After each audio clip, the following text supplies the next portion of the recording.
Listen to the wind. At first, it is just a low, hollow whistle, sweeping off the frigid waters of the bay. But then comes another sound.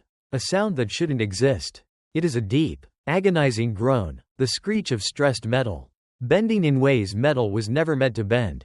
Thousands of tons of concrete and steel are undulating in the air, rolling like waves on the ocean. A lone car sits paralyzed on a roadway suspended hundreds of feet in the sky, tilting at a terrifying angle. Something massive, something believed to be invincible, is about to die, and it is entirely our fault. The year is 1940. The place is the Pacific Northwest, spanning the breathtaking Puget Sound in Washington state. It is an era of immense American optimism. The Great Depression is finally loosening its grip. And across the nation, monumental public works are rising to conquer nature itself.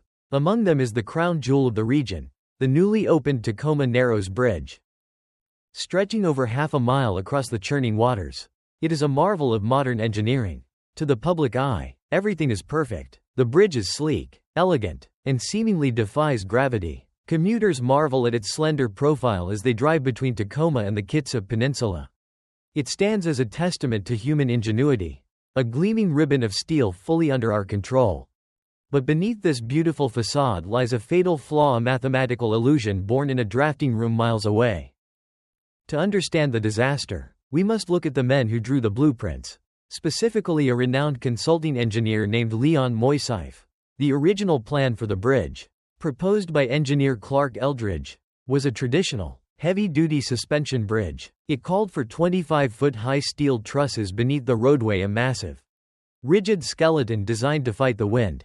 But that design came with an $11 million price tag. In an economy still recovering from financial ruin, the authorities balked at the cost. Moisseiff, carrying the prestige of having consulted on the Golden Gate Bridge, offered a seductive alternative. He proposed replacing those deep, expensive trusses with 8-foot-high solid steel plate girders. This single decision slashed the construction cost down to $8 million. It wasn't done out of malice, it seemed entirely reasonable at the time. Moisseiff and his colleagues were relying on deflection theory. They calculated that the massive main cables would be stiff enough to absorb the wind's static pressure. They assumed the wind would simply push the bridge sideways. They believed their math was infallible. But in their pursuit of a cheaper, slimmer, and more aesthetically pleasing structure, they created a bridge with a depth-to-width ratio of 1:72. It was practically a ribbon in the sky. They had accounted for the wind pushing. They forgot to account for the wind swirling. This single assumption triggered a slow, invisible domino effect. The warnings began almost immediately, long before the ribbon was even cut. During construction in 1938, workers noticed something deeply unsettling. In even a moderate breeze, the massive steel deck would heave up and down, rolling like a roller coaster. The motion was so pronounced the workers gave the bridge a mocking nickname, Galloping Gertie. When the bridge opened to the public in July 1940, the warnings were entirely misunderstood. Rather than closing the bridge, the swaying became a local tourist attraction. People drove across it just to experience the thrill of their cars disappearing into the dips of the undulating concrete. It was treated as a quirk, a harmless amusement ride. Behind the scenes, however, authorities were quietly panicking. They attempted desperate, band-aid solutions. They attached tie-down cables to anchor the bridge to 50-ton concrete blocks. The colossal force of the bridge snapped them. They added inclined cable stays. They did nothing. They installed hydraulic buffers. They failed to dampen the motion. Finally, they called in Frederick Farquharson, an engineering professor from the University of Washington, to run wind tunnel tests on scale models. In the safety of his laboratory, Farquharson observed something terrifying. Under specific conditions, his model stopped bouncing up and down, and began to twist violently. He stared at the twisting miniature and issued a chilling prophecy. If that sort of motion ever occurred on the real bridge, it would be the end of the bridge. Despite this, Galloping Gertie remained open. Through October, it survived 50-mile-per-hour winds, giving everyone a false sense of security. Then came the morning of November 7, 1940. Winds are sweeping through the Narrows. Professor Farquharson is standing on the span, observing the deck. But today, the movement is different. The bridge isn't just bouncing, it is beginning to twist. Just before 10 a.m., the point of no return is crossed. A cable band at the mid-span of the north cable suddenly slips. It slides along the bridge. The cable separates into two unequal segments.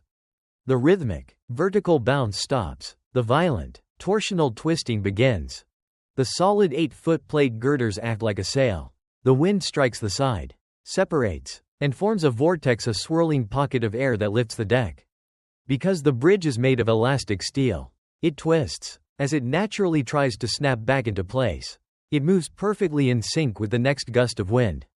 It is a lock-on event. Torsional flutter. The wind is no longer destroying the bridge. The bridge is destroying itself. The twisting motion absorbs the wind's energy, becoming entirely self-generating. The structure is locked in a spiral of its own self-excited motion, feeding on its own momentum. The twisting induces more twisting. It exceeds the ultimate strength of the steel. Control is completely, irreversibly lost. Trapped in the middle of this mechanical nightmare is Leonard Coatsworth, a reporter for the Tacoma News-Tribune. He had driven onto the bridge just before officials finally closed it. Halfway across, the deck violently rolls. His car is thrown onto its side. The roadway is tilting at horrific 45-degree angles, dropping violently beneath his feet, then launching up toward the sky. Coatsworth realizes he is going to die if he stays. He forces his way out of the toppled vehicle. Unable to stand, he falls to his hands and knees. The concrete scrapes his skin raw. Bleeding and bruised, he begins a desperate crawl toward the safety of the bridge towers. Around him, the apocalypse is unfolding. 6 heavy lampposts snap like brittle twigs and plummet into the water. The steel coverings on the massive suspension cables begin to tear apart, emitting a deafening, metallic wail that sounds like a living creature screaming in pain. Coatsworth reaches the towers just as the steel surrenders. At 11 a.m., the giant main cables rupture. A thunderous, rumbling roar echoes across Puget Sound. 600 feet of the concrete roadway, thousands of tons of steel, and Coatsworth's car shatter and plunge into the freezing, turbulent waters below. A colossal geyser of white spray erupts. When the water finally settles, the beautiful, elegant ribbon is gone. Only the 2 skeletal towers remain, standing like gravestones in the mist. In the days and decades that followed, the engineering world scrambled to understand what went wrong. For years, classrooms erroneously taught that the bridge was brought down by resonance, a simple rhythm, like pushing a child on a swing. But later investigations by the Federal Works Administration and aerodynamic experts revealed a much darker, more complex truth: aeroelastic flutter. But the true failure wasn't just a miscalculation of wind speed. The true failure was historical amnesia. A century earlier, 19th-century engineers had learned the hard way that suspension bridges were incredibly vulnerable to the wind. Legendary builders, like John Roebling, who designed the Brooklyn Bridge, intentionally built heavy, incredibly stiff decks to counteract the chaotic forces of the air. But by the 1930s, an entire generation of modern engineers had forgotten these blood-soaked lessons. Intoxicated by new materials, driven by the constraints of a budget, and seduced by the visual preference for sleek, elegant lines, they ignored the past. They traded safety for aesthetics.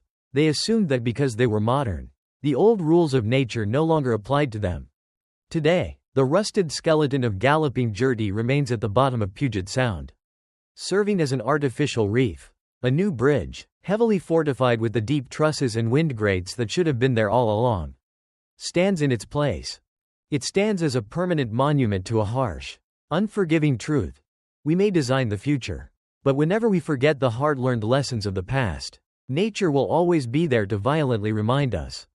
What do you think was the biggest mistake? Was it the engineer's ego? Or the pressure to save money? Let me know in the comments below. And if you want to see more documentaries like this, don't forget to subscribe and turn on notifications.